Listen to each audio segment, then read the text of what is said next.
Muy buenos días a todos, feliz sábado. Es un gusto saludarles. Vamos como ya les anunciaron, a estudiar en esta mañana un tema muy interesante. Lo hemos titulado Una noche de pelea. Nuestra cita está en Daniel 12:1, no lo pierdan. Vamos a utilizar más adelante.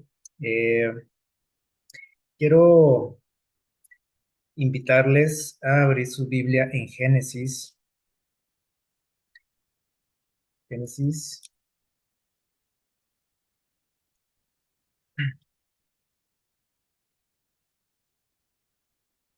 Vamos a buscar por ahí en el capítulo 31, Génesis 31. Eh, Nos habla aquí, bueno, de un personaje muy conocido por la mayoría de Jacob, acerca de la vida de Jacob, el patriarca. Génesis 31, vamos a leer los versículos 11, 12 y 13. 11, 12 y 13. Dice lo siguiente: y el ángel de Dios me dijo en un sueño, está narrando Jacob, dice, le dijo, Jacob, y yo respondí, aquí estoy. Y él agregó, alza tus ojos y verás todos los machos que cubren a las ovejas, que son listados, dice, pintados y abigarrados, porque yo he visto todo lo que Labán te ha hecho. Y bueno, sí, bueno, ¿y esto de qué se trata? Jacob estaba, ustedes recuerdan, estaba viviendo con Labán, que era su suegro, también era su pariente, recuerdan, era su tío, y ah, trabajaba para él. Estuvo durante muchos años trabajando para él, alrededor de 20 años, y después de 20 años, bueno, durante todo ese tiempo, pero especialmente ya al final de esos 20 años, empezaron a tener muchos problemas por las cuestiones de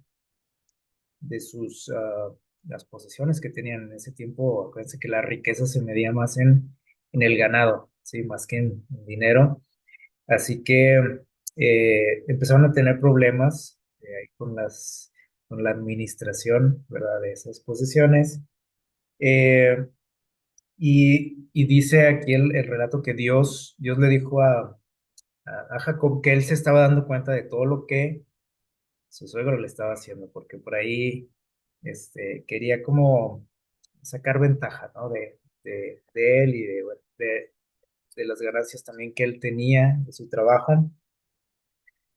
Y empezaron por ahí los problemas. Dios le dice, sabes que yo estoy al tanto de todo, y esto también nos recuerda y nos enseña cómo Dios tiene cuidado de cada cosa, ¿no? Que nos sucede. A veces nosotros eh, llegamos a pensar en algunas situaciones, yo creo que a todos nos ha pasado, de que Dios no se está dando cuenta de lo que nos está pasando, ¿sí?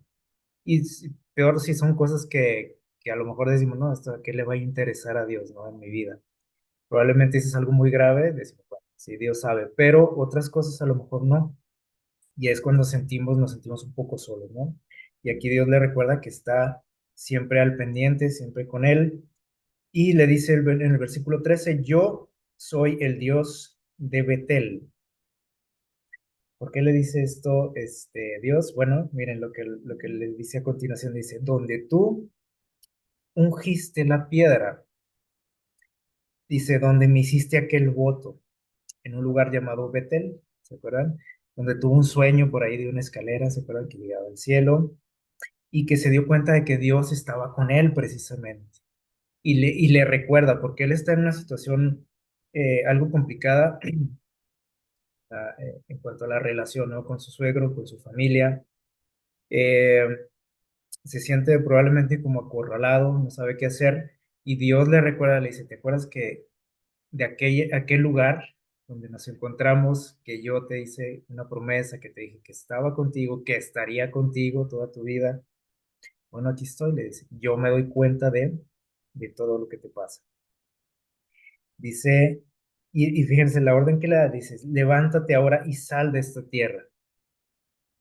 y vuelve a tu tierra natal. Acuérdense que él no pertenecía a ese lugar, él llegó ahí huyendo de su hermano por aquel problema que tuvieron, ¿se acuerdan? Que le había robado la primogenitura. Dios, es cierto que Dios la había prometido para él, eh, pero bueno, él y su mamá hicieron las cosas a su modo y tomaron eso por la fuerza, ¿sí? Sin esperar a que Dios actuara, ¿verdad? Engañaron a su hermano, engañaron a su padre y obviamente estaba muy enojado, ¿no? Esaú, su mamá le dijo que huyera porque pues sabía de lo que era capaz, ¿no? Su hermano le dice, ¿sabes qué? Te va a matar tu hermano, así que vete, desaparécete de aquí. Ya no regresó, ¿sí? Ya tenía por allá 20 años, imagínense. No volvió a ver a su mamá, algo triste, porque ya ella falleció. Y bueno, Dios aquí le dice, ¿sabes qué? Ya vete de aquí. Y esto, también nos puede dejar una lección, ¿no? Hay situaciones, momentos en nuestra vida en que nosotros tenemos que, ¿cómo se dice? Como dicen, pintar una raya, ¿no? Poner límites, tenemos que dejar cosas atrás, soltar cosas, ¿sí? Para nuestro bien, para nuestro beneficio, para nuestra salud mental, física. Y bueno, Jacob ya tenía experiencia en esto, ¿no? De salir de una situación así, de irse de un lugar. Hay veces que estamos también nosotros aferrados a algo, ¿no? Alguna situación, algún lugar, algunas personas, y que a veces no somos bien vistos, ¿no? En algún lugar, o no somos bien recibidos, no somos bien, no somos apreciados. Y a veces Dios nos tiene que también hacer algo así, ¿no? Permitir que pasen este tipo de cosas. Y bueno, Dios le da la solución, ¿no?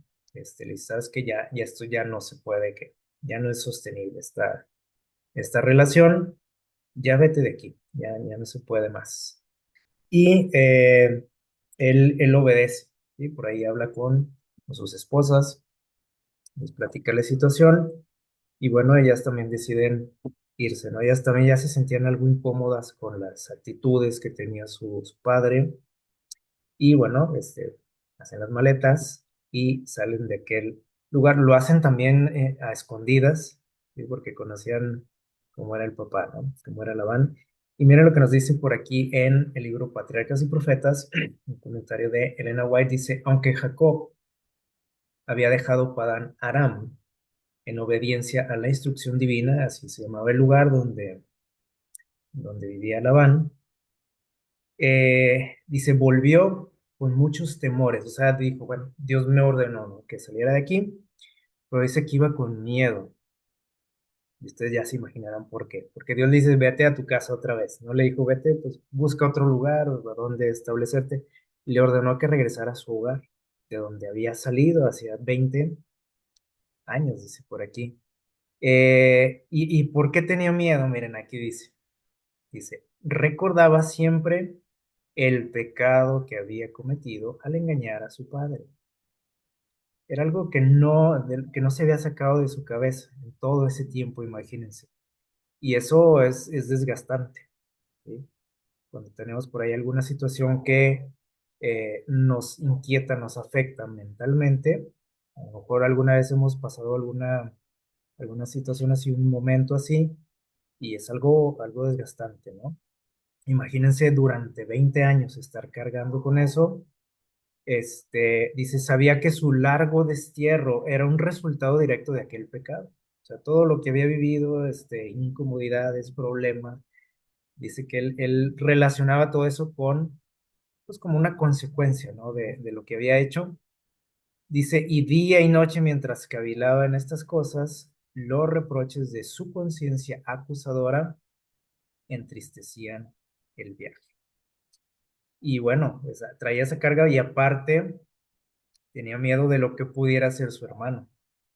¿Por qué? Porque él salió de ahí huyendo del enojo de su hermano. Así que dijo, si yo no lo he olvidado, muy probablemente él tampoco, porque fue el afectado. ¿sí? Él era el que había, lo había engañado, pero pues dijo, seguramente, este, o es muy probable que todavía traiga también ese enojo, ese rencor. Y desde que él se fue, de ahí, obviamente, Esaú, su hermano, pues reclamó la primogenitura, ¿sí? Y se apropió de todo, ¿no? Lo de su padre, porque él ya no estaba más ahí. Así que el hecho de que él volviera, pues obviamente iba a causar un problema, porque ¿qué iba a pensar su hermano? Ah, este ya viene a reclamar, ¿no? Lo de la herencia. Y dijo, pues hay muchas probabilidades también de que por esa razón, si es que no estaba ya enojado, pues le va a volver porque va a sentir ahí que vengo a quitarle lo que ya tiene. Entonces, bueno, imagínense, dice que día y de noche iba, yo creo que ni dormía, ¿no? Dice que iba triste, iba preocupado, asustado, bueno, estresado, de todo, traía. Así que Dios nuevamente, fíjense bien, Dios acabamos de mencionar cómo Dios le habla, ¿sí? Y le dice, acuérdate de las promesas que te hice, acuérdate de aquel lugar donde estuvimos juntos, donde me manifesté a ti, eh, y acuérdate que no estás solo, ¿sí? Pero miren lo que pasó, o sea, fíjense cómo nuevamente, cómo somos los seres humanos, ¿no? O sea, cuántas promesas tenemos de Dios en su palabra, cuántas nos ha hecho a nosotros en lo personal y cuántas veces también dudamos.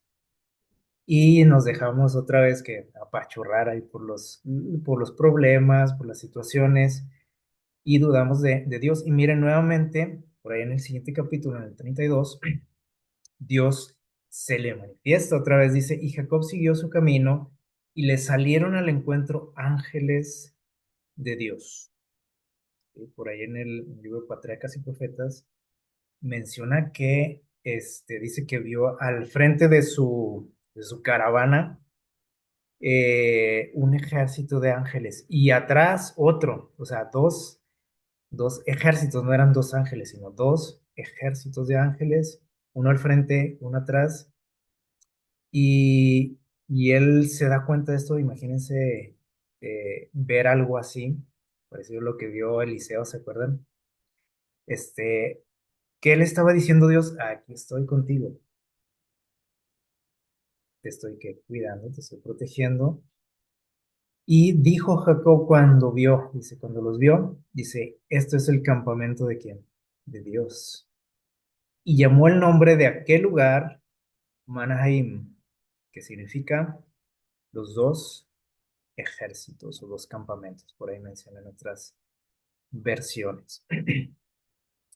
Así que Dios estaba preocupado por él, ¿sí? Sabía lo que estaba en su mente, las cosas que estaban en su mente, y trató por todos los medios Dios de hacerle ver, de hacerlo sentir tranquilo, hacerle ver que él estaba con él, ¿sí? Que estaba seguro, protegido, que Dios iba a cumplir sus promesas. Así que esto también les digo, son lecciones para nosotros, ¿sí? Probablemente no tengamos a lo mejor la oportunidad de ver algo así, pero esto es algo real, ¿sí? Dios lo dice que el ángel dice por ahí en el Salmo, el ángel de Jehová acampa, dice, alrededor de los que le temen y los defiende. Y fíjense, todavía a pesar de esta manifestación de Dios, eh, su temor a lo mejor se desvaneció un momento, como siempre nos pasa a nosotros, ¿no? O sea, leemos una promesa de Dios, sentimos su presencia en algún momento, nos tranquilizamos, pero ¿qué pasa al rato?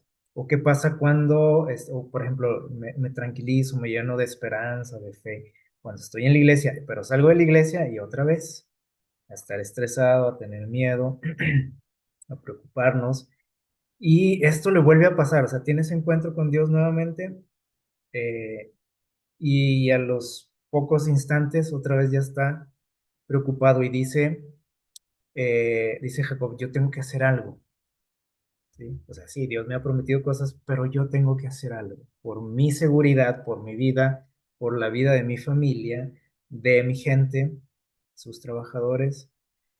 Y dice por ahí, en los siguientes versículos, que envió por allí a unos mensajeros, dice en el capítulo 32 versículos 3 y 4, envió unos mensajeros, dice, a encontrarse con su hermano, y a buscar a su hermano, y le mandó por ahí un mensaje,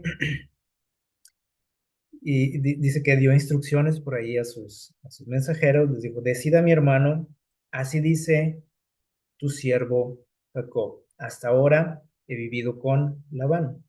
Tengo vacas, asnos, ovejas, siervos, siervas. Envió a decirlo, envío, perdón, a decirlo a mi señor para hallar gracia en tus ojos. Eh, cuando usa por aquí la palabra siervo, le dice, tu siervo Jacob quiso de alguna manera tranquilizar a su hermano, como para decirle, yo no vengo a quitarte tus cosas, ¿sí? No vengo a reclamar lo de la herencia, la primogenitura. Y le dice, soy tu qué, soy tu siervo, tu esclavo, ¿sí? Soy el que viene a someterse a ti. De alguna manera, les digo, él intentó con su astucia, con su inteligencia, por ahí trabajar en la mente de su hermano y aparte le dice, mira, tengo riquezas, como para decirle, te conviene, ¿no? Te conviene recibirme, puedo que, puedo recompensarte también. Tengo siervos, tengo siervas, tengo mucho ganado, así que quiso ahí como casi sobornarlo, ¿verdad?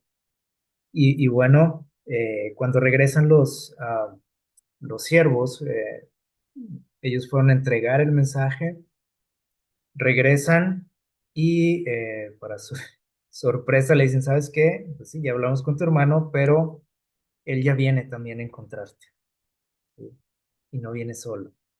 Dice por ahí los siguientes versículos, 32 6 y 8 6 al 8 perdón, le dice, viene también a encontrarte y trae 400 hombres con él. ¿Para qué quería tanta gente? Bueno, y no nada más venían esos 400 hombres, dice que venían también armados. Así que la preocupación del pobre de Jacob aumentó todavía más.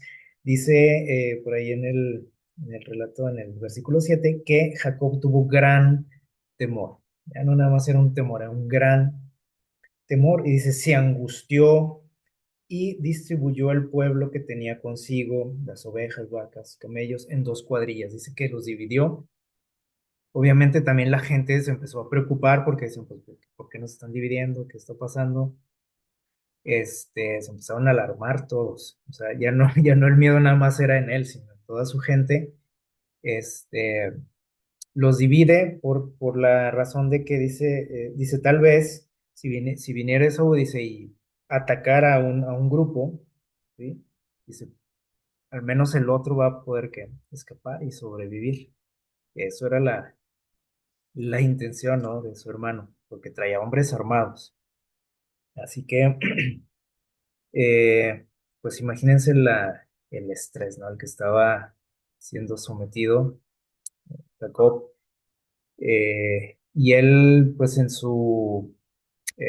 con sus recursos, ¿sí? Intentó, pues, buscar una solución, ¿sí? Una estrategia para salvar al mayor número de gente posible.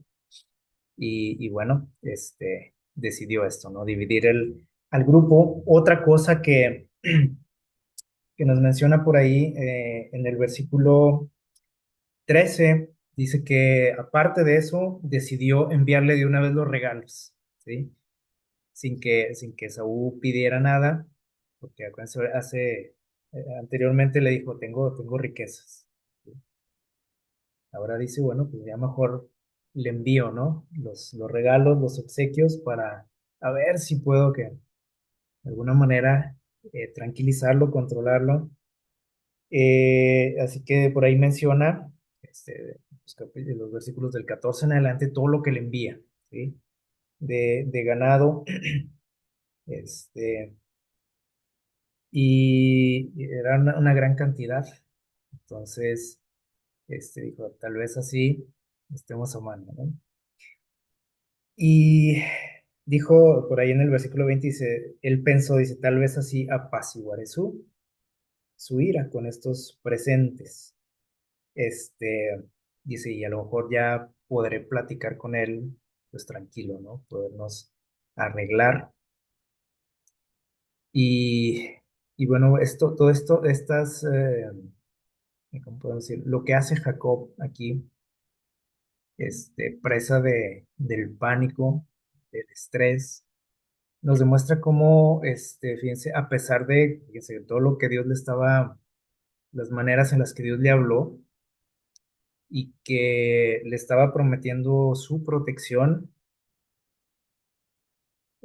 Jacob como que todavía tenía sus dudas y él buscó, como muchas veces nosotros también, buscó la manera de solucionar el problema. Nosotros generalmente hacemos eso también. Dios nos dice, tranquilo, yo estoy contigo, te voy a ayudar, no temas, y tenemos muchas promesas de parte de Él, pero siempre nosotros intentamos hacer algo por si a Dios se le olvida, por si Dios no me ayuda en esta ocasión, pues yo tengo que hacer algo por mí, ¿sí? Por mi cuenta, como si a Dios se le olvidaran las cosas, como si Dios de repente dijera, no, pues hoy no le voy a ayudar a esto. O no me acordé, perdóname, para la próxima te ayudo. Dios no es así.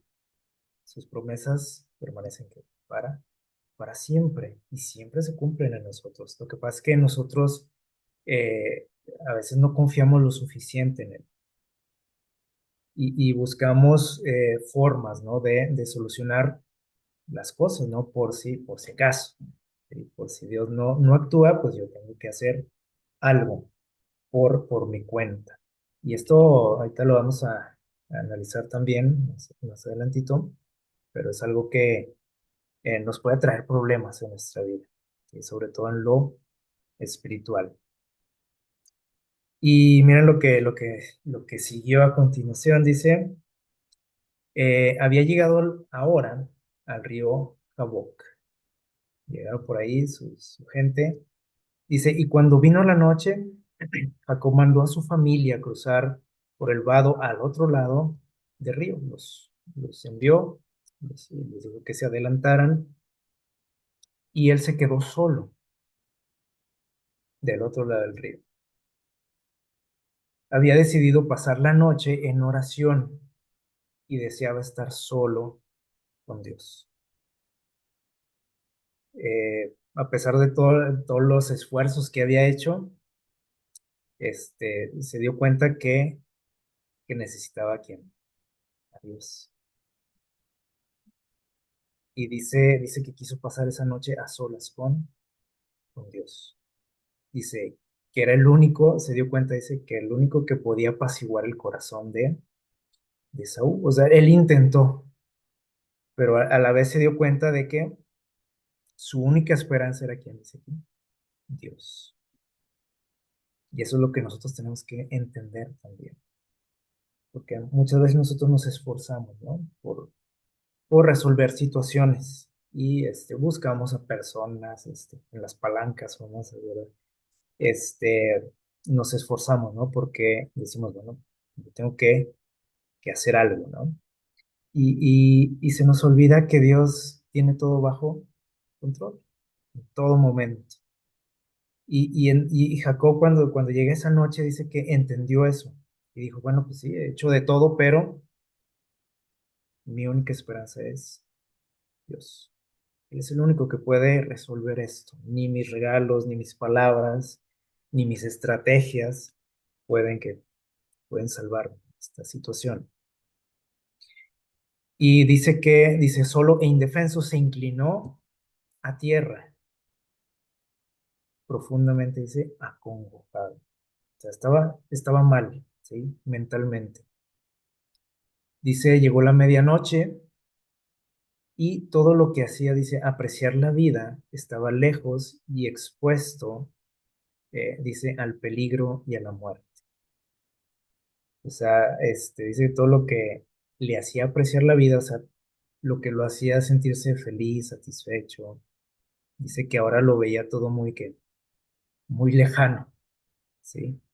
Este, y lo único que estaba concentrada su mente, dice que era en el peligro y la muerte. O sea, estaba anticipándose a lo que sin duda se venía, ¿sí? Con su hermano. Y bueno, si llegaba él a sobrevivir a eso, él sabía también que probablemente su familia no lo lograría. Ya tenía por ahí sus niños pequeños, ¿sí? Sus esposas. La gente que venía con él no estaba preparada para una batalla. Todos eran campesinos, ganaderos, no eran guerreros como las personas que venían acompañando a su hermano. Así que sin duda no iban a poder dar batalla, como decimos. Lo que más, dice, le amargaba, o sea, por si fuera poco todo esto, dice, era el pensamiento de que su propio pecado había traído este peligro sobre los inocentes. Ya él seguía recordando aquello que había hecho y dijo, bueno, pues esto es la consecuencia, ¿no? La paga de todo lo que he hecho y él sintió que tal vez, pues era momento ahora sí de saldar cuentas, ¿no? De que iba a pagar por lo que había hecho finalmente, ¿sí? Después de 20 años. Y dice, con vehementes exclamaciones y lágrimas, oró delante de Dios. Y cuando leemos estas expresiones nos damos cuenta de cuán arrepentido estaba, ¿no? Cómo empezó pues sí, a hacer memoria, ¿no? De su vida. Se da cuenta eh, pues de las consecuencias que ha traído todo eso. Se da cuenta también de que le ha fallado a Dios muchísimas ocasiones, como lo hacemos todos también. Y más que el miedo, como lo vemos aquí, más que el miedo a su hermano y a las consecuencias, dice que le pesaba que los errores que había cometido. Y empezó a pedirle perdón a Dios, todo eso. Y esto es algo que nosotros pues también tenemos que hacer siempre. Eh, Sabiendo que Dios, como dice su palabra, también Dios es que es misericordioso con nosotros y siempre está dispuesto a darnos otra oportunidad. Así que es algo también que nosotros tenemos que recordar siempre. Les decía que probablemente muchos de nosotros también eh, en algún momento hemos cargado, ¿no? Con algo, con algún pensamiento de este tipo, de sentir que es que somos muy malos, muy pecadores, que no tenemos remedio y son cosas que el enemigo mete en nuestra mente, ¿no? Que somos unos hipócritas, que para qué vas a la iglesia, para qué vas a buscar a Dios, Dios ya no te va a perdonar, siempre caes en lo mismo, etcétera, etcétera. Y eso era lo que le estaba pasando a Jacob, pero tenemos que recordar que Dios es amor, Dios es perdonador, misericordioso, y a eso se aferró Jacob y empezó dice aquí, a hablar con Dios, a poner su vida a cuentas con él, y de pronto, dice aquí, sintió una mano fuerte sobre él, que alguien lo toma por ahí del hombro, muy probablemente, porque Dios nuevamente, fíjense bien, intenta hacerle sentir su presencia, pero él estaba tan preocupado, tan angustiado, ¿sí? Que dice que creyó que un enemigo atentaba contra su vida. Estaba solo por ahí y relata por aquí en este libro, en Patriarcas y Profetas, que ese lugar especialmente era un lugar peligroso donde había muchos asaltantes y luego aparte traía la preocupación de que ya venía su hermano, ¿sí? A encontrarse con él. Y cuando siente que alguien por ahí está a su lado y que lo toma, ¿sí? Lo toca, dice, trató de librarse de las manos de su agresor. Dice, en las tinieblas los dos lucharon por predominar. Empezó ahí una pelea, ¿sí? Literal, una pelea de dos personajes, ¿sí? Jacob, desesperado, asustado porque ya me cayeron. Y usa todos sus recursos, todas sus mañas, podríamos decir, este, y empieza a defenderse y a intentar pues, acabar con su agresor. Dice aquí, no se pronunció una sola palabra, simplemente como decimos aquí, se trenzaron, ¿sí? Y dice dice el relato que esa pelea duró toda la noche. Imagínense, este, ¿cómo puedo decir? este, lo desgastante que fue eso también, ¿sí? Físicamente. Dice, Jacob desplegó, dice, todas sus energías, o sea, llegó en un punto en que se cansó, ¿sí? Pero dice, pero en ningún momento se dejó en sus esfuerzos, a pesar de que ya no podía más, ¿sí? Eh, Él seguía luchando por su vida. Y eso, bueno, pues es normal y es entendible. O sea, cuando sientes que puedes perder la vida, que él dijo, vienen a matarme. Sacamos fuerzas de quién sabe dónde, ¿sí? Y él dice que seguía defendiéndose, dice, y mientras luchaba por su vida, el sentimiento de su culpa pesaba sobre su alma, o sea, tenía dos problemas, ¿no? Por un lado, alguien que él creía que venía a matarlo, por otro lado, él traía su carga emocional y dice que en su mente también estaba luchando, ¿sí? Aparte de estar luchando físicamente, también en su mente dice, pero en su terrible aflicción recordaba las promesas del Señor. Y su corazón exhalaba, dice, súplicas de misericordia. Él, les digo, estaba prácticamente, como decimos, viendo a la muerte, y aparte en su mente estaba que por ahí también una revolución, ¿sí? Y él quería que Dios le perdonara, ¿sí? Todos sus errores que había cometido en el pasado. Y dice el relato que esa lucha duró hasta poco antes del al amanecer. Ya estaba así clarito el cielo, estaba saliendo el sol. Imagínense cómo estaban ya de cansados estos personajes. Fueron horas las que estuvieron por ahí peleando, ¿sí? Entonces sí, bueno, yo creo que la mayoría hemos tenido la oportunidad de ver en algún momento alguna pelea, en la televisión, ¿sí? O en una película, por ejemplo, una pelea de box, ¿no? Las más comunes. Ellos tienen, por ejemplo, los boxeadores tienen un tiempo límite, ¿no? Para sus peleas. En cada round o cada episodio duran 3 minutos, tienen un descanso y siguen, ¿no? Llega un momento, por ejemplo, que las peleas a veces se alargan. Si no hay un vencedor antes, pues generalmente duran hasta 12 rounds.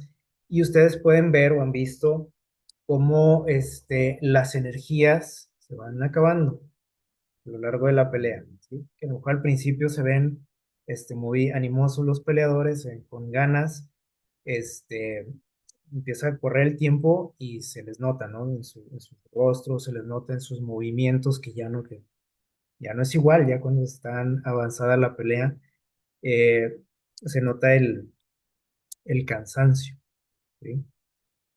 Eh, pero esto no era una pelea, este, de este tipo, ¿no? Aquí estaban luchando por su vida.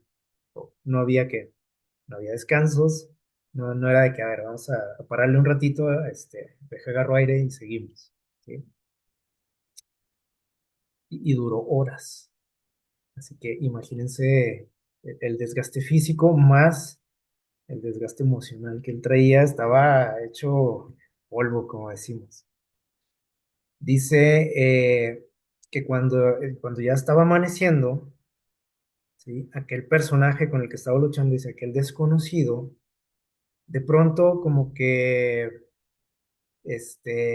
viendo, y dice también ahí la Biblia lo dice, que viendo que no podía que vencer a Jacob, que no se dejaba, y que era bueno, ¿no? Para los trancazos, porque fíjense cuánto duró la pelea. Entonces dice, aquel personaje dice, tocó el muslo de Jacob. Y bueno, estamos hablando de una pelea, ¿no? Pero dice que este personaje simplemente lo tocó. No dice lo golpeó, le dio una patada muy fuerte, un mal golpe, como dicen, y lo dejó, dice, incapacitado en el acto, así. Eh, hay, este, hay formas, por ejemplo, de incapacitar a una persona en una pelea con ciertos golpes, ¿no? En algunas áreas del cuerpo, pero este personaje, lo dice muy claramente, dice que nada más lo que lo tocó. Y Jacob dice que cae sin poderse que prácticamente mover y con un dolor, muy fuerte, ¿no? En su cadera. No sé, los que han tenido un dolor de ese tipo saben más o menos, ¿no? Lo que pudo haber sentido Jacob. Y dice, entonces reconoció, el patriarca dice, reconoció el carácter de su adversario. Se sorprende Jacob, o sea, aparte del dolor que traía, pues él se queda sorprendido por lo que acaba de pasar, ¿no? Porque se da cuenta de que no es alguien, no es cualquier persona, no es quien pensaba que era, para empezar, porque él supo de qué manera quedó así, ¿no? Incapacitado. Vio cómo alguien nomás extendió su mano, lo tocó y al suelo, ¿sí? Entonces, eh, dice el relato que él reconoce, ¿sí? Que no ha estado luchando con un ser humano, porque ningún ser humano puede hacer eso, ¿sí? Probablemente les digo, hay formas de incapacitar a alguien, de lastimarlo, ¿sí? A través de ciertas técnicas, ¿no? De golpes, pero no con un qué, con un toque nada más. Y esto es lo que le hace comprender que no es cualquier persona la que está frente a él. Comprendió, dice, que había luchado con un mensajero. ¿De qué tipo dice aquí? Mensajero celestial. No era un ser humano, dice aquí. Dice, y que por eso sus esfuerzos casi sobrehumanos, dice, no habían obtenido victoria. Él estaba muy seguro de sus capacidades, como toda su vida, ¿sí? Y como lo había intentado hace horas antes, eh, confiando en en sus habilidades, sus capacidades, su inteligencia, sus mañas. Eh, También aquí en la cuestión de la pelea, él estaba muy confiado, ¿no? Y dijo, bueno, pues a ver de cómo nos toca, ¿no? Y sabía pelear. Y dice, pero hasta entonces entendió, dijo, ¿por qué no lo pude vencer?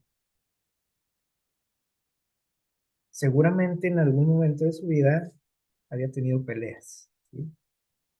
Eso es casi seguro, ¿no? Y es muy probable que haya vencido, y muy probablemente también con facilidad, porque si tenía esa habilidad, y ahora él se da cuenta de que es inútil eso, ¿sí? Todos sus recursos en esta cuestión, ¿sí? Este, Así que dice, se sentía como frustrado, ¿sí? Porque dice, no había obtenido la victoria. Acabó ahí en el suelo con un simple toque, dice aquí, y dice que aquí nos aclara quién era ese personaje. Dice, aquí al final del parrafito, era Cristo, era Jesús. Dice, el ángel del pacto, que él, dice, perdón, el que le había revelado a Jacob, el que se había, perdón, revelado a Jacob. ¿Se imaginan? Cuando él se da cuenta de esto. Y entonces pasó algo más. Dice aquí en Génesis 32, vamos a leer del 26 en adelante. Tenemos ahí en pantalla unas palabras que tenemos a lo mejor por ahí hasta marcadas en nuestra Biblia. Dice que le dijo Jesús, le dijo, déjame, porque raya el alba, ya está amaneciendo. ¿Sí? Y Jacob le respondió, no te dejaré si no me bendices. Se dio cuenta de con quién estaba peleando. ¿Sí? Y le dice, ¿sabes qué? No, no te voy a dejar, estás loco. Necesito tu bendición, necesito tu perdón. Era lo que estaba esperando Jacob. ¿Sí? Y Jesús le dice, ¿cuál es tu nombre? ¿Cómo te llamas? Y acuérdense que en la antigüedad, eh, los nombres de las personas, y lo hemos mencionado, ¿no? En algunas ocasiones, los nombres de las personas describían cómo eran ellos, ¿sí? Alguna característica física, moral, puede ser también, algo que nos indicaba quién era esa persona, ¿sí? No, no era como en la actualidad, ¿sí? Generalmente los nombres, eh, no es que todos tienen un significado, ¿sí? Pero cuando tú ves el significado de tu nombre, a lo mejor dices, bueno, no tiene nada que ver conmigo, ¿no? El significado de ese nombre, con lo que soy, con cómo soy, etcétera. En la antigüedad era lo que te describía, ¿sí? Este, tu nombre, ¿sí? O sea, era lo que te daba la identidad. eh, Más bien, tú le dabas la identidad a ese nombre, ¿no? Lo que te describía.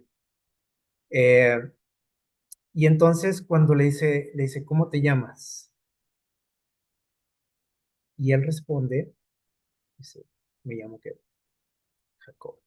Nosotros por ahí investigamos qué significa este nombre, Jacob, porque ahorita se utiliza mucho también, ¿verdad?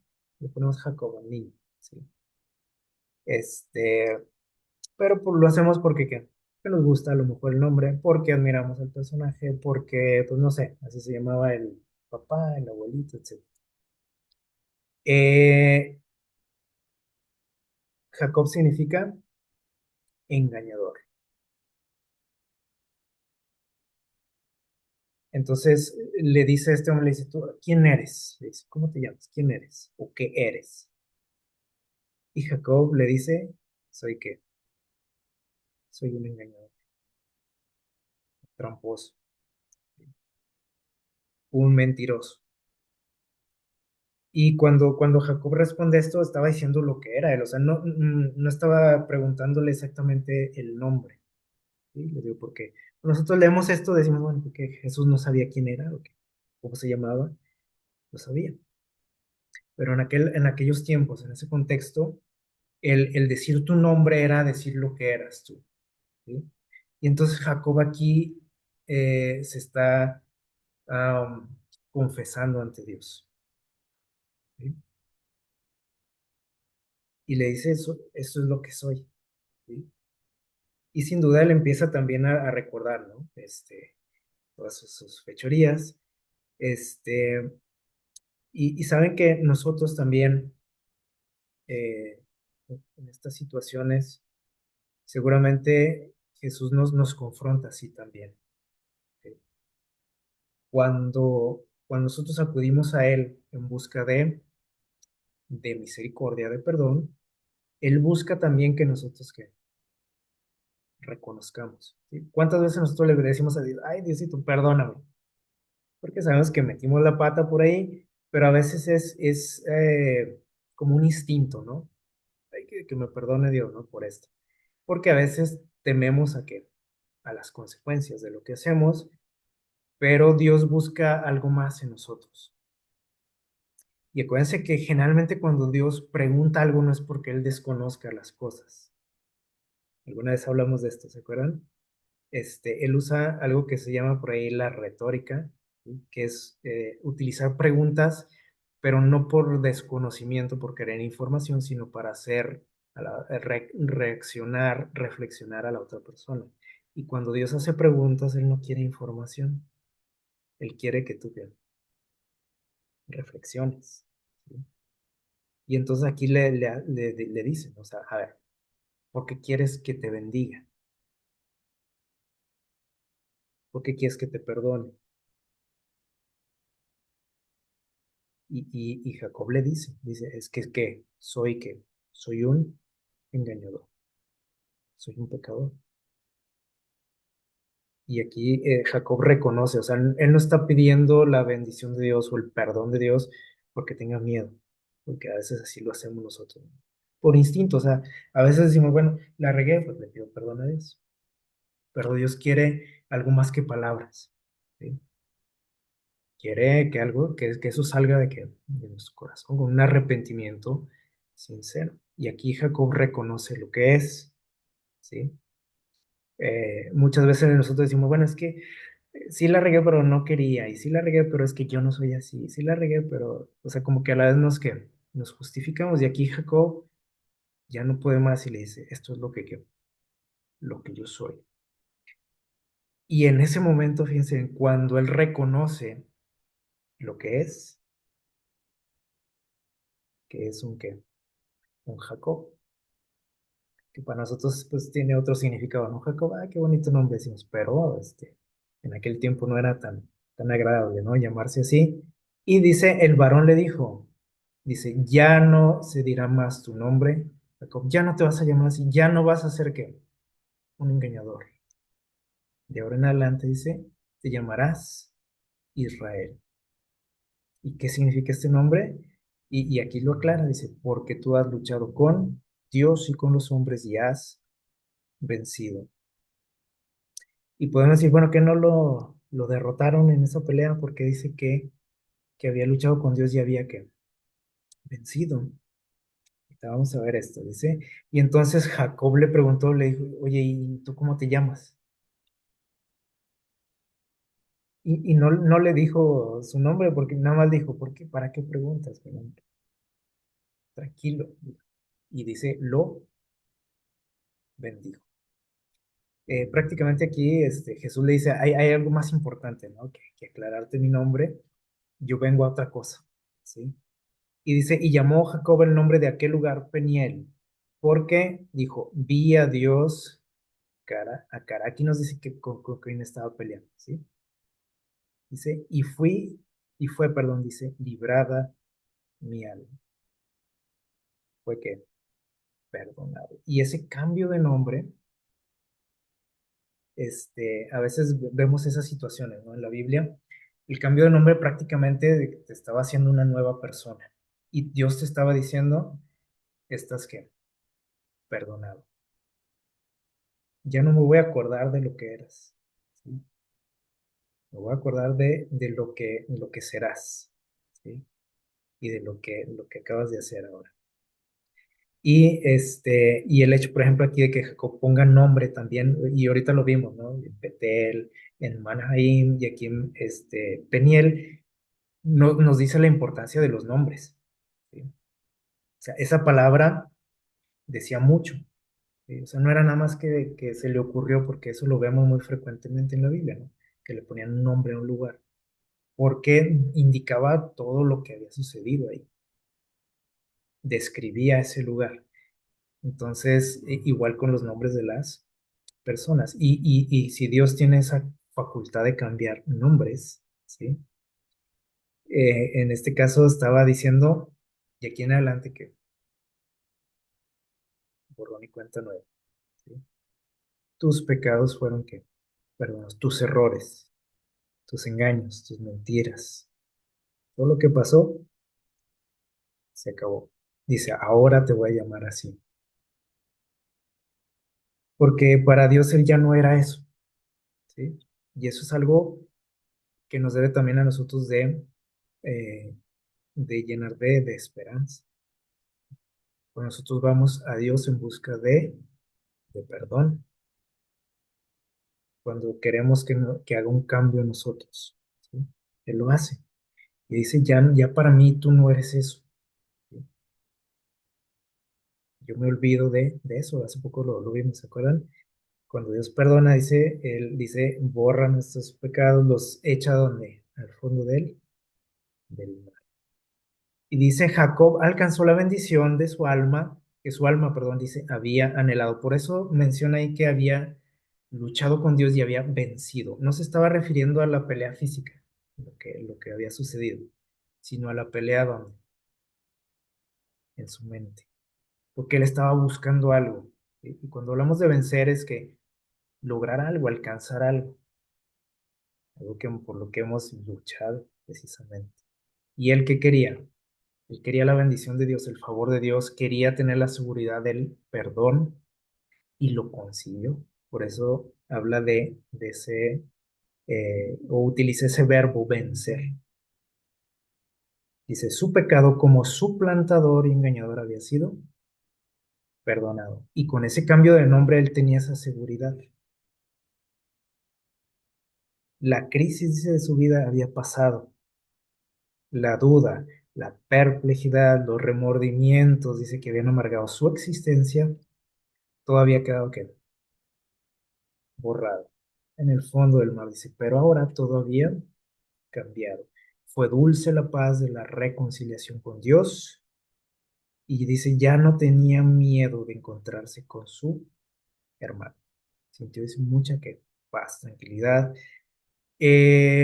No tenía la seguridad a lo mejor de que no le fuera a pasar nada, pero ya no tenía miedo. Dijo, bueno, si pasa algo, yo estoy que en paz con Dios, en paz conmigo mismo y a ver qué sucede. Por eso le puso ese nombre a Dios. ¿Sí? Y dice, en la noche angustiosa, pasada a las orillas de Jaboc, del río Jaboc, dice, cuando la muerte parecía inminente, Jacob había comprendido lo vano que es el auxilio humano y lo vano que es que confiar en nuestras propias fuerzas, en mi inteligencia, en mi sabiduría, en mi bondad, porque a veces en eso nos confiamos muchos, ¿no? Y muchos de los que somos cristianos, ¿no? Pues es que yo soy bueno, yo no soy tan malo como esta persona, yo le echo ganas, yo soy más espiritual, yo soy esto, yo soy lo otro. Dice, lo mal fundada que está en toda la confianza en el poder del hombre, dice que es el peor error que podemos tener. Y la Biblia también lo dice, ¿recuerdan? Y a lo mejor lo dice así con unas palabras que a lo mejor no nos gusta porque dice, maldito el hombre que confía en el hombre o en sí mismo también. Dice, vio que su única ayuda había de venir de aquel contra el que había que pecado gravemente. Desamparado e indigno, invocó la divina, dice, promesa de la misericordia, que hacía de que de un pecador arrepentido, una nueva que, una nueva persona, como también lo dice en su palabra Dios, dice, y aquella promesa era su garantía de que Dios perdonaría y lo aceptaría de nuevo. Entonces es algo a lo que nosotros también tenemos que aferrarnos, ¿sí? A esas promesas. ¿Cuántas veces nos hemos sentido así? Sin esperanza, sin que Dios no nos va a perdonar. que soy que un desastre, que otra vez metí la pata, que soy un hipócrita, pero dice que tenemos que aferrarnos a esas promesas de la misericordia de Dios, de su gracia, porque eso es lo único en lo que podemos confiar, ¿sí? Muchos de nosotros a veces les digo, confiamos en nuestras obras, en lo bueno que somos, que no le hago daño a nadie, y a veces le reclamamos a Dios, ¿no? También. ¿Y por qué me pasa esto si yo hago esto, si yo no hago esto? Como si Dios nos debiera algo por portarnos bien. Y no entendemos que todo lo que tenemos es por su gracia, ¿sí? Y que no podemos confiar en nuestras propias fuerzas, en nuestra inteligencia, en nuestra espiritualidad. Y hay algo aquí, algo más, ¿sí? Y vamos a ir terminando con esto. Dice, la experiencia de Jacob durante aquella noche de lucha, pelea, dice, y angustia, ¿representa qué? La prueba que habrá de soportar el pueblo de Dios antes de qué, un poco antes de la segunda venida de Cristo. ¿Cómo es eso? Dice que el pueblo de Dios va a pasar por una situación similar a la que pasó Jacob. ¿Por qué? Y miren lo que dice Jeremías 30 del 5 al 7. Dice Jeremías, dice aquí, contempló esto, dice, en una visión. Dios se lo mostró. Y dice, hemos oído voz de qué? Temblor, de espanto y no de paz. Así como se sentía Jacob. Se han tornado pálidos los rostros, y así también lo describe la Biblia a Jacob, en su rostro pálido. Dice, cuán grande es aquel día, tanto que no hay otro semejante a él. Un tiempo de angustia para Jacob, para el pueblo de Dios. Aquí está representando a Jacob, dice, más de ella será librado de esa angustia. Y aquí está una promesa. Muchos cuando escuchamos esto nos empezamos a preocupar, a angustiar desde antes de ese momento, ¿no? Y decimos, ay, no, qué feo, ¿no? Qué feo pasar por eso. Pero se nos olvida la parte final, dice, más de ella, de esa angustia, dice, será librado. Dice, sí, viene un tiempo de angustia cual nunca hubo. No hay otro día semejante. Pero, dice, su pueblo será librado. ¿Cuándo va a pasar eso? Daniel 12:1, por ahí lo leíamos ahorita. Vamos a nuestras Biblias. Daniel 12:1 dice, en aquel tiempo, ¿de cuál tiempo está hablando? Dice aquí. Está hablando del tiempo del fin, si nosotros leemos por ahí el contexto de estas palabras, el tiempo del fin, el tiempo en el que estamos viviendo, dice, en ese tiempo, o sea, en estos días, se levantará Miguel, Jesús. ¿Por qué menciona ahí que se va a levantar? Porque va a terminar la obra que está haciendo actualmente. ¿Qué está haciendo ahorita Jesús en el cielo? Bueno, está intercediendo por nosotros. Pero va a llegar un momento en que dice, va a terminar de hacer eso. Dice, se va a levantar del lugar en el que está. Dice, el gran príncipe que está de parte de los hijos de tu pueblo. Y aquí nos indica qué es lo que está haciendo en ese lugar. Dice, está peleando por ti, por nosotros. Está intercediendo por nosotros como nuestro abogado. Y cuando eso pase, dice que cuando se levante de ese lugar, que sabemos, si tenemos por ahí el contexto, dice, saldrá del lugar santísimo, donde está trabajando actualmente, dice. Y entonces, ¿qué va a pasar? Dice, será un tiempo de angustia, cual nunca fue desde que hubo gente hasta entonces. ¿Por qué? Bueno, porque el mundo se va a quedar sin la intercesión de Jesús. ¿Y se imaginan eso? Ahorita nos quejamos mucho de las cosas que pasan, ¿no? En nuestro mundo y decimos, ¿dónde está Dios? ¿Por qué Dios no hace nada? ¿Por qué no interviene? ¿Por qué no impidió esto? ¿Por qué? y Él está intercediendo por nosotros y está deteniendo el poder de quién, refrenando el poder de Satanás. Y así nos quejamos. ¿Sí? Bueno, y si lo está refrenando, por qué pasan estas cosas? Bueno, porque es la consecuencia de qué? Del pecado, así como en la vida de Jacob. O sea, a Jacob también le sucedían cosas, ¿sí o no? Sí, porque era consecuencia de qué. Y Jacob lo entendió. Dijo, todo esto es la consecuencia de mis errores. Nosotros como seres humanos a veces no entendemos eso. ¿Sí? Y decimos, bueno, y si existe Dios, ¿y por qué pasan estas cosas? Pues porque somos pecadores, porque todo eso que sucede es la consecuencia de nuestros errores. Probablemente no los tuyos, pero los de alguien más. Y cuando nosotros cometemos errores, afectamos a mucha gente, no nada más a nosotros. ¿Sí? Entonces, debemos de entender esto. ¿Sí? Pero imagínense cuando Jesús diga, se acabó la misericordia. Ya no más. No más intercesión. Dice por ahí en el libro de Conflicto de los Siglos, dice entonces el mundo se va a ver ahora sí, completamente en las manos de quién. ¿De quién se va? De Satanás. Y ahora sí, agárrese. ¿Sí? Pero, dice aquí, ok, preocúpese si usted no está con Dios o si no forma parte del pueblo de Dios. Porque dice que el mundo se va a ver ahora sí completamente en las manos del enemigo. Y puedes decir, ¿cómo entonces ahorita cómo está? ¿Va? Pues para que se dé una idea. ¿Sí? A veces pensamos que cuando menciona aquí este tiempo de angustia, decimos, no, pues ya lo estamos viviendo, pero no, esto es algo especial porque esto pasará, dice, cuando Jesús termine su trabajo en el santuario, cuando termine el juicio. ¿Sí? Y entonces dice que ahora sí va a ser un tiempo de angustia cual nunca hubo. Pero, sí, porque si esto les digo suena feo y nos empezamos a asustar, dice, pero en aquel tiempo, esto es lo que debemos de recordar, será librado tu pueblo, pero tu pueblo nada más. Entonces, eso es lo que nos debe de interesar a nosotros, formar parte del pueblo, estar seguros que formamos parte de su pueblo.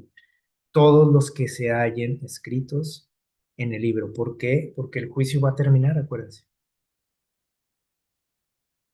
Y lo que nos debe de preocupar a nosotros es estar escritos, que nuestro nombre esté escrito en ese libro, el libro de la vida.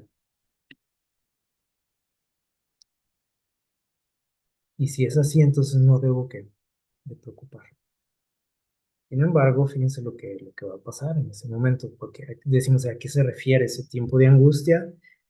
Dice, tal será la experiencia del pueblo de Dios. Esto es lo que va a pasar, dice. En su lucha final, ¿con quién dice aquí? Va a haber una lucha final, un día de lucha, dice, contra los poderes del mal, como le sucedió a Jacob. Dios probará la fe de sus seguidores, su constancia, su confianza en el poder de Él para librarlos, como le pasó aquí a Jacob. Pero por el otro lado, ¿qué va a pasar también? Dice, Satanás se esforzará por aterrarlos con el pensamiento de que su situación no tiene esperanza. Ya nos hemos dado una idea de eso en nuestra vida, seguramente. Cuando Satanás te dice, te mete en tu cabeza que no tienes remedio. Dice que sus pecados han sido que demasiado grandes. Y te va a decir, ah, ¿te acuerdas? No, oye, te fuiste liso, como decía. Te pasaste de la raya. No puedes alcanzar que el perdón de Dios. Tendrán un profundo sentimiento de sus faltas y al examinar su vida verán desvanecerse sus esperanzas. ¿Por qué? Porque nos daremos cuenta de que no hay que. Es cierto, o sea, es cierto que somos que pecadores. Así como Jacob se dio cuenta que era un fraude, que era un engañador. Cuando él dice, mi nombre es que Jacob, estaba diciendo eso, o sea, fue que un pecador. Y dice, el pueblo de Dios se va a dar cuenta de esto, de sus faltas. los pecados. Y dice, y se va a dar cuenta que es cierto, no hay esperanza humana, como lo entendió Jacob. Pero cuando dice los peligros les rodean, la desesperación se apodere de su alma, deberán depender únicamente de quién dice, de los méritos de la expiación, como lo hizo Jacob, aferrarse a las promesas de Dios. Nada podemos, dice, hacer por nosotros mismos. Jacob lo intentó y se dio cuenta de que era en vano. ¿Cuántas veces nosotros lo hemos intentado también por nuestra cuenta? Ahora sí voy a cambiar, decimos, ahora sí, entrando el año, le voy a echar ganas. Y sí, pues empezamos con ganas el año. Lo que pasa en febrero, marzo, abril, septiembre. Pues ya ni nos acordamos de eso. ¿Sí? Porque no podemos, dice aquí, no podemos cambiar nosotros mismos. Ni podemos hacer nada para ganarnos el favor de Dios. Lo único es que dice aquí, dice que en nuestra desamparada, perdón, dice, indignidad debemos confiar en los méritos de el Salvador, ese crucificado y resucitado. Y vean, esto nos debe de ayudar a esta frase. Dice, nadie perecerá jamás mientras haga esto. A veces nos preocupamos mucho, ¿no? En relación a nuestra salvación y decimos, no, es que no sé si yo me vaya a salvar. Pues ¿saben por qué decimos eso? Porque estamos viendo lo que somos. Y obviamente no hay manera. ¿Sí? Y empezamos a dudar y decimos, no, pues yo creo que yo estoy fuera de eso. Pero dice aquí, no tienes por qué que morir, perecer, no te tienes que perder. Lo único que tienes que hacer es confiar en quién, en Jesús. Estás confiando en lo que haces o no haces, o cuántos mandamientos guardas, porque dices, no, no, pues no, fallo en esto, fallo en lo otro. No se puede. Dice, la larga y negra lista de nuestros delitos están ante los ojos del infinito. Dios sabe todo eso. El registro está completo, o sea, dice, ninguna de nuestras ofensas ha sido olvidada. Ahí está todo registrado, eso es cierto. Pero, dice aquí, el que oyó las súplicas de sus siervos en el pasado, como Jacob, ¿sí? También va a que oír tu oración de que dice, de fe, perdonará tus transgresiones, dice, y hará lo que ha prometido y cumplirá su palabra. ¿No les da gusto eso? Es cierto, dice aquí, todo está registrado, todo lo que hacemos, no hacemos, decimos, pensamos, todo. Pero si nos basamos en eso para querernos salvar, pues no hay forma. ¿Sí? Lo único es que, dice, mirar a quién, a Jesús. Arrepentirnos, eso es clave, obviamente, y dice confiar, nada más. Esas tres cosas tenemos que hacer. Y Dios va a hacer el resto. Así que todos tenemos esas luchas, ¿no? En nuestra vida hay muchas lecciones que aprender, que aplicar en relación a este asunto y ojalá que podamos experimentar eso, ¿sí? Que experimentó Jacob, esa paz, que nos aferremos a él porque sin duda vienen pensamientos en nuestra mente que nos hacen que desanimarnos. Decimos, no, ya para qué, Dios ya no me quiere, ya no me va a perdonar. Y viene pronto, muy pronto, también un tiempo que, como dice aquí, va a ser una prueba difícil para el pueblo de Dios. Y ojalá que también nosotros estemos listos para eso, ¿sí? Que cada día nos alimentemos de esas promesas, nos fortalezcamos para que cuando llegue ese momento estemos preparados también, y que podamos salir triunfantes, vencedores como Jacob, ante en esa lucha, en esa gran lucha que nos espera. Que el Señor les bendiga.